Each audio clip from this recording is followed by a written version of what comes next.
Alright, so before the video starts, just so you know, there are spoilers in this. So if you have not seen the Sonic the Hedgehog movie, I would advise clicking off right now unless you don't really care for spoilers. So at the 25-second mark, I will start talking about my spoilers.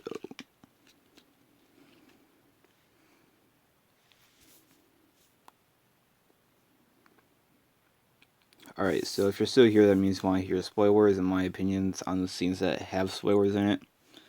So, just a quick recap what I said last video. I think the Sonic the Hedgehog movie was great. Like, I really liked it. The characters did good jobs and stuff like that. But I didn't talk about like scenes and stuff that had like spoiler like stuff in it. So this is the video that I'm going to talk about in just like my opinions on the scenes since I wasn't really able to talk about them last video. So I'm going to try going from the beginning all the way to the end from kind of in order, just so it's not like going all over the place from the movie.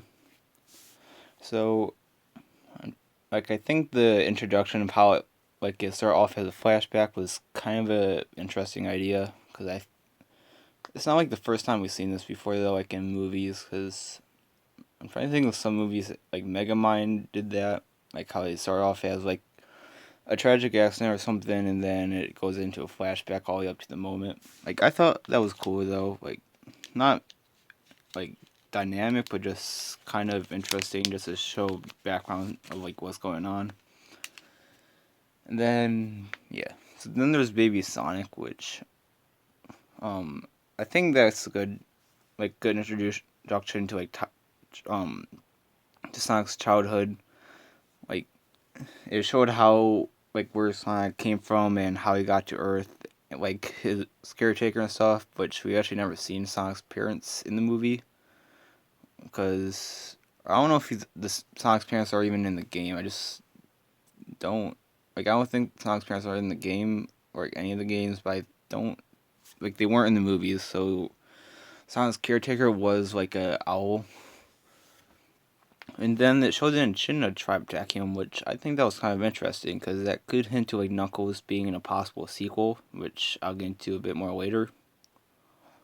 And then, uh, like when it shows Sonic actually meeting Tom the cop, aka Donut Ward, which I think that was a kind of funny, interesting nickname because Tom likes to eat donuts because he's a cop, and he was doing a speech from a donut and stuff like that. So I think that scene was kind of funny despite being kind of bad when it was first in their first trailer where the meow meme came from. Though due to the new design, it wasn't as weird and bad as it was from the first trailer. So that's kind of a bit of a step up. And so then there's the scene where Sonic tries running across the water. I think like where he tried running across the lake and he couldn't because Sonic can't swim. I think it's a good little like detail because if you haven't played the games or like watching the shows, Sonic can't swim, so that's kind of a good like note they put into the movie. And then when Sonic like shaked his head to get all the water off, like I think the fluffy Sonic was kind of funny. Just showed that like how fast he shook it, like shook all his like spikes or whatever Sonic's like points are. Like it showed that he was swinging that fast that like flushed it out.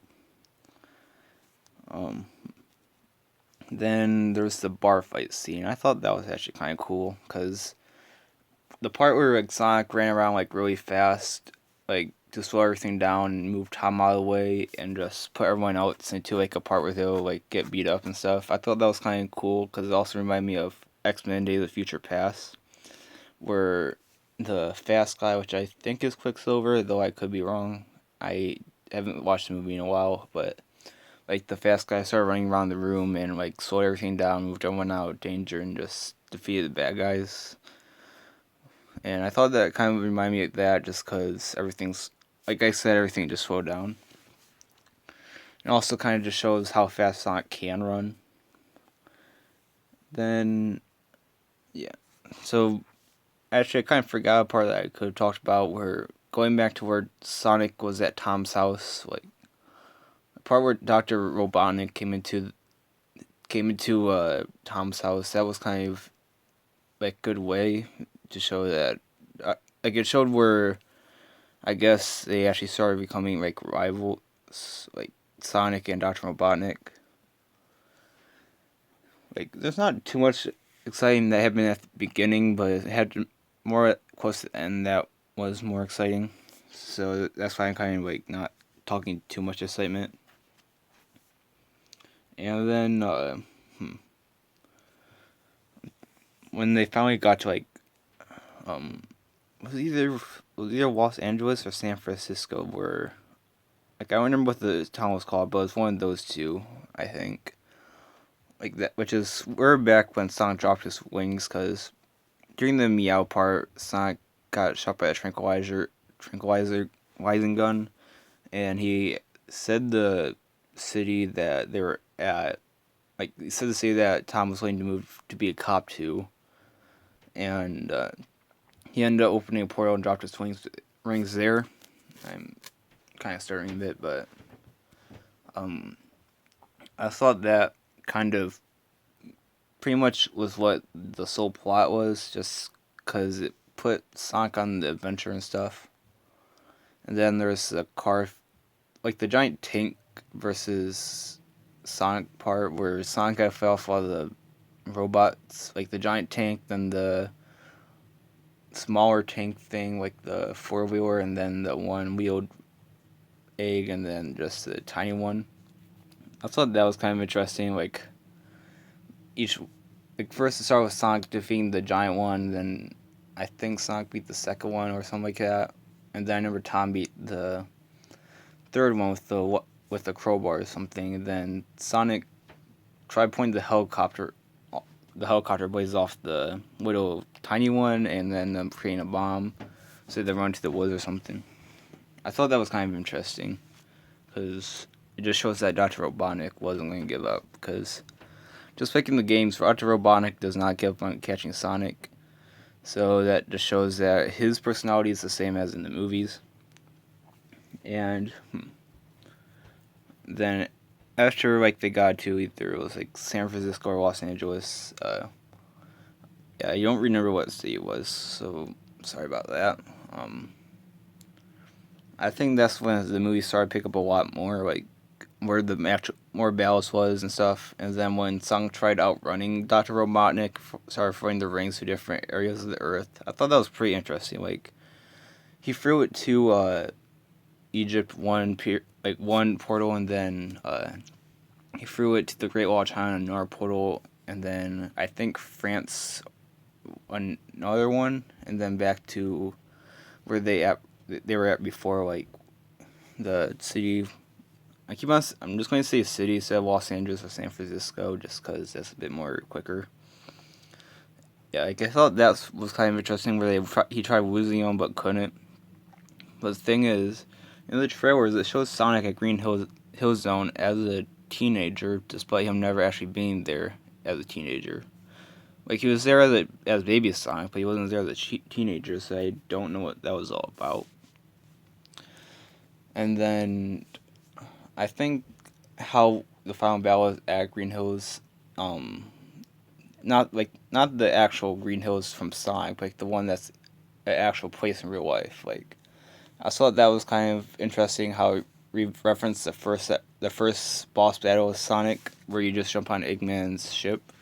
Because what Sonic did was he sped up and just started like jumping on top of the Eggman's ship, and kept on just attacking the windshield, which pretty much is kind of what you do in the first game, but instead Eggman doesn't have a windshield. So I thought that was a really good reference to actually like beating him. And then the part where Sonic through the portal to the Mushroom World to trap Eggman there instead of Sonic moving there himself, I thought that was like a good way to get rid of him. And then the rest of the movie was kind of just straightforward. Like Sonic stayed with Tom and hid from the government, even though I don't think the government was really looking for Sonic anymore. And then they just all forgot about Dr. Eggman, because Dr. Eggman was pretty much a mistake to the world. And that's pretty much for the main movie. I thought that was good, but then there's also the two after credit scenes. First one, which was pretty much the pre-credit scene, was what you can probably see on screen right now, which is the bald Dr. Eggman with the crazy mustache. I found that weird that it wasn't in the movie itself, like the actual movie, but in the post credits. But yet, despite being the first trailer, that kind of like made me confused. Though I'm pretty sure it highly hints to the sequel. And then he also says that he's going to be back home by Christmas, so maybe it might mean a 2021 or 2022 release before Christmas time. Maybe that'll be pretty interesting. And then there's um, the second after credit scene, which shows a portal opening at Green Hills, and it shows like Green Hills in real life, and it shows Tails jumping out of the portals, thinking that he's late for something. So that's another hint to the sequel, which that really hyped me up when I saw Tails. And then now that leaves one question: how is Eggman going to get back home? Because like he's stuck on an island without any ranks or any way to get out. So is he going to like find a Chaos Emerald or something?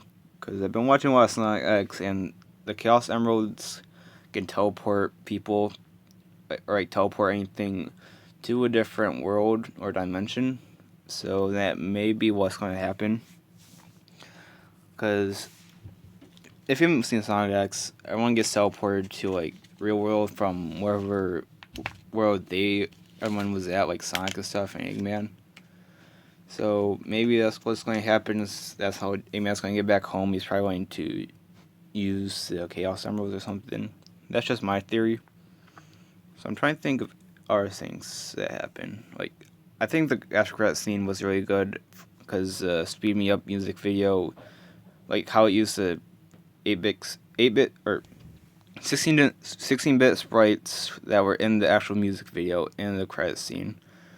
Like, I think Speed Me Up is a good song, at least in my opinion, because I know some people hate it, which I'm not really mad about, but I just think it's a really good song. And then like the sprite animations and stuff like that was really interesting. So I think the movie did a good job.